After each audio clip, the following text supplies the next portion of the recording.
Hey, what is up guys? For this video I'm going to be solving LeetCode 994, rotting oranges, and for this question we're essentially given a 2D array where each cell has either a fresh orange, a rotten orange, or just an empty cell, and we want to know the minimum number of minutes that needs to elapse before each cell turns into a rotten orange. So how each cell can turn into a rotten orange is essentially by this rule here, where if we have a rotten orange, any fresh orange that's to its right or below it, above it, or to its left will become rotten. So after minute 0 here, these two have become rotten, and then after minute 2, since this is to the right of it and this is below it, whichever comes first, it doesn't really matter, and this one is to the right, then these two became rotten, and so on until all of them are no longer fresh, and this takes 4 minutes. So the way to solve this is going to be using a breadth first search approach, and I think this is just a classic problem for using breadth first search, and it's going to be very similar to a video that I did earlier, and I can link it here, where essentially we're going to go level by level to try to make all these fresh oranges rotten. So essentially what it's going to do, we can start with a queue of all of the rotten oranges, so simply with the location of it. So for this one, it's just going to be 0, 0. And that's what the queue is going to start with. We can process every element in this queue and transform every oranges surrounding it to a rotten orange. And then in the next iteration, we're going to have the queue filled with all of the oranges that we made rotten. So for the next one, it's going to be 0, 1 and 1, 0, which is going to be these two. And that's just going to simply repeat for the next new locations, which we made rotten, which is going to be this orange here and this orange here. And that's just going to keep on going until we finally have nothing in the queue. And that's just going to signify that there is no longer any like fresh orange that we've just made rotten.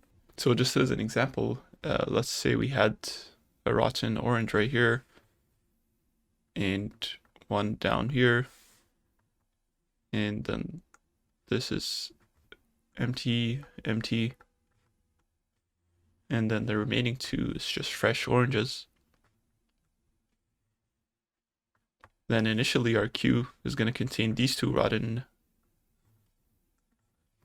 orange locations, which is going to be at 0, 0 and at 2, 0. And we're going to go through each of these elements in the queue. So while we have elements in it, we're going to just create another temporary array to put all of these oranges that we just transformed into rotten ones. So we're going to go through each rotten orange in the queue and add all of the other oranges we just made into rotten ones into temp. And then at the end of this, we're gonna just set the queue to be equal to temp. So now temp holds all of the other locations, which in this case is gonna be this one and this one. So it's gonna be 0, 1 and 2, 1. And in each iteration here, we can just simply increase the minute by 1. And that's how we're gonna solve this question. Okay, so for the coding part, we're gonna start off by building our array of rotten oranges. So we're just going to simply iterate the grid and fill that out. So once we're done that, if we actually don't have any rotten oranges, then we can just simply return -1, because there's just no way for us to do anything with this. Other than that, we can just go through each queue. We can go through the array, and just go fill out an empty array, which is going to hold the next set of oranges that we're going to go through.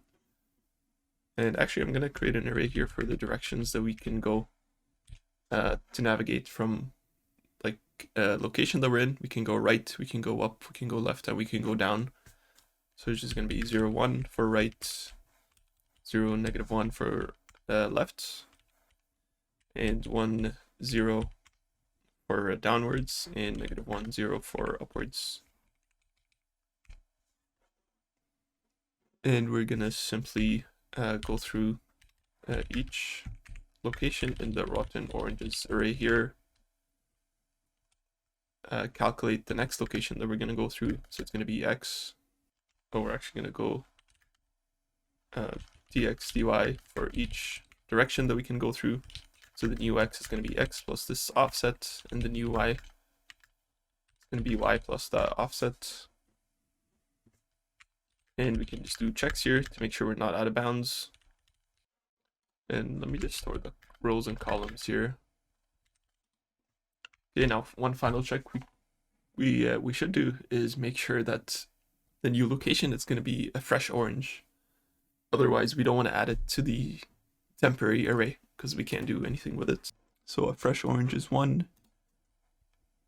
So if it's not 1, we just want to continue.